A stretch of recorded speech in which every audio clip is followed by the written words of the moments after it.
Okay, let's unpack this. Imagine a specific date, a specific place, and a chilling prophecy spreading like wildfire. Yeah. For many in Japan and honestly around the world, today, July 5th, 2025, wasn't just another Saturday. It was a day steeped in anticipation, fear, and a fascinating blend of, well, mystique and very modern-day panic. Yeah, it's really quite something. And what's fascinating here is the figure right at the center of this story, Ryo Tatsuki. She's a Japanese manga artist, and for years now, she's been dubbed the Japanese Baba Vanga. That's a moniker that immediately signals a certain kind of reputation for foresight. Right, Baba Vanga, the Bulgarian mystic. So Tatsuki has his history. Exactly. She's built up this, well, let's call it a track record of seemingly accurate predictions that definitely establish her credibility in the public eye, you know. Okay, so here's where it gets really interesting. We're going to dive into exactly what this prediction was, how it gripped a nation, and impacted actual lives.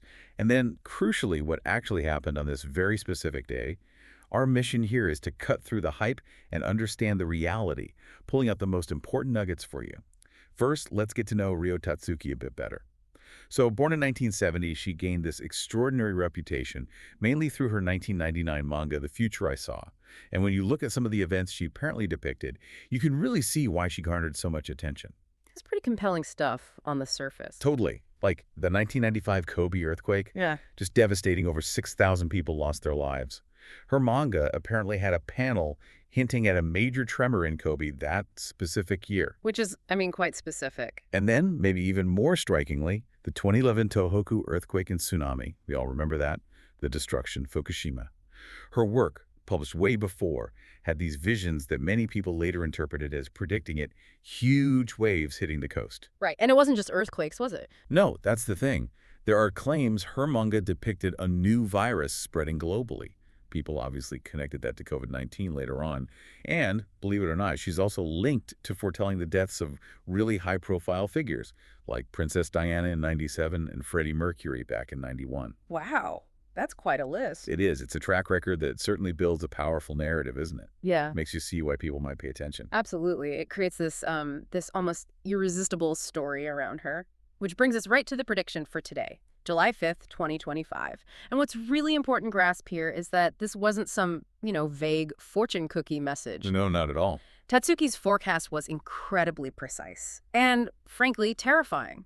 She specifically foresaw a massive earthquake followed by a tsunami 3 times larger than the 2011 one. 3 times larger.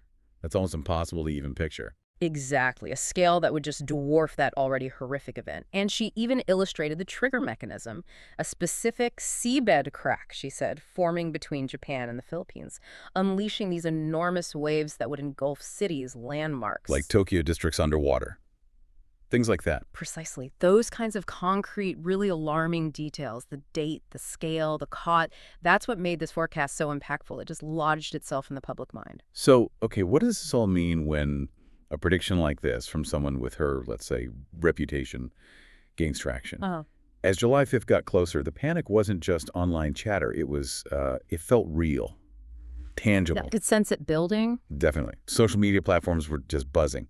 That hashtag Japan Tsunami 2025 was everywhere, amplifying fears globally. You could almost feel the apprehension building day by day. Especially for people planning travel, I imagine. Oh, hugely. The economic toll was immediate and pretty stark. We saw reports, especially tourists from Hong Kong, canceling trips just en masse. Airline bookings to Japan dropped by, something like 30% in the weeks leading up to today? 30%. That's significant. It's massive. And it wasn't just flights. Hotels, attractions in Tokyo, they reported being unusually quiet. I read one quote from a shop owner near Sensoji Temple, usually packed, saying it was like a ghost town. Can you imagine that atmosphere? Real chilling effect, all based on a prediction. The financial impact alone is staggering. Millions in lost revenue. A real blow to local businesses. Okay, so if we connect this back to what we're trying to understand today, the really critical piece of information is this.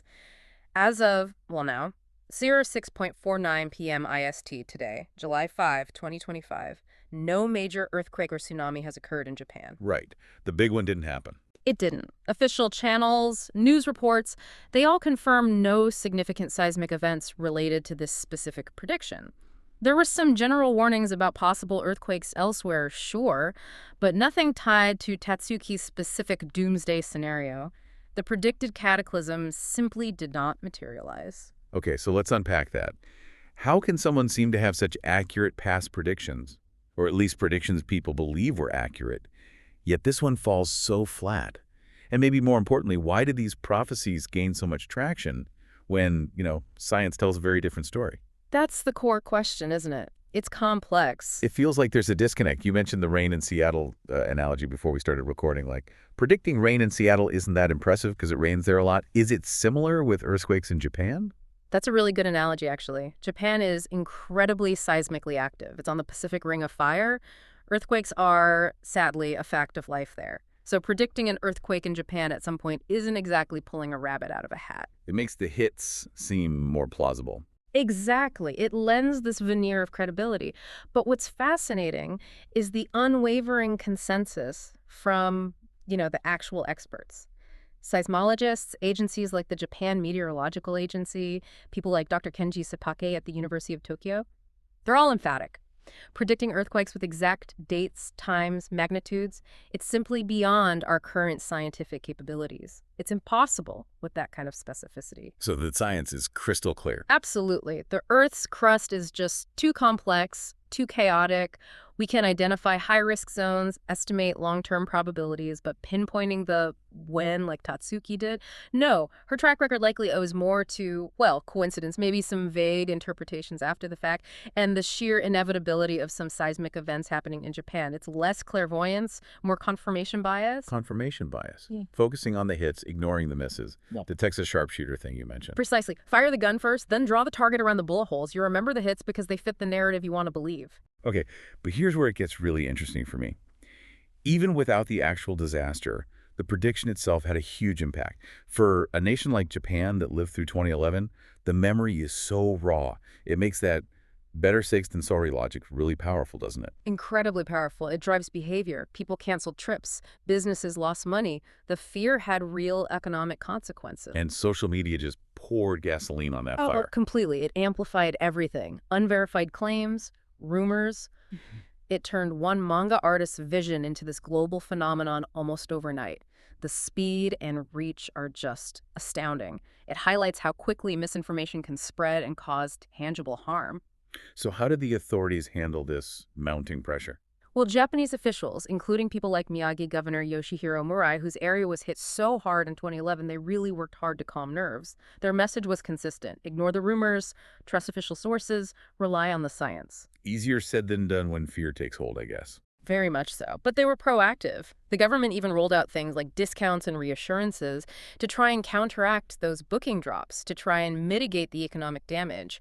But this whole episode, even though it was a non-event disaster-wise, it's such a stark illustration of how vulnerable economies can be to fear and rumor alone. A major lesson in crisis communication, maybe. Definitely. Managing the information flow, building trust in official channels, it's critical. This shows how misinformation itself can inflict real financial pain. So, okay, July 5th, 2025, CASAS. The prediction fails. What does this all mean for you, the listener, and for Japan? Is there any upside to this whole strange event? It might seem counterintuitive, but yeah, I think there could be a silver lining. How so? Well, this raises an important question. Can this whole thing act as a kind of wake-up call, a stress test for actual disaster preparedness? Okay. Like a drill, but driven by a prophecy. Sort of.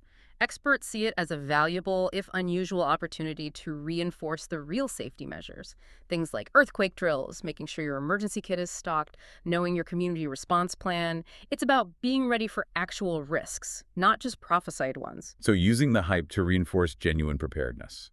Exactly. And beyond the physical stuff, it underscores the need for, media literacy, understanding how to evaluate sources, especially online. It reminds us that readiness isn't just about having water and batteries. It's about having reliable information and trusting the right sources when things get scary. Right. So as July 5th passes without incident, Ryo Tatsuki's prediction joins that very long list of prophecies that didn't quite pan out. It really is a powerful reminder for all of us, isn't it? To lean on science, on reason when it comes to our safety and security, not just mystique. I think so. And if we connect this to the bigger picture, it tells us something fundamental about, us, about human resilience, how we face fear, how we adapt, how we ultimately move forward, even when we're faced with huge uncertainty or these really alarming predictions, it kind of shows our capacity for both deep belief and hopefully healthy skepticism. Yeah, that's a good way to put it. Ultimately, this was a tale of public fascination, very real-world impact, and solid scientific fact. So as you go about your day, maybe take a moment to consider how you discern truth from hype in the flood of information we all navigate. What sources do you rely on when something truly grabs your attention and asks for your trust? Something to think about.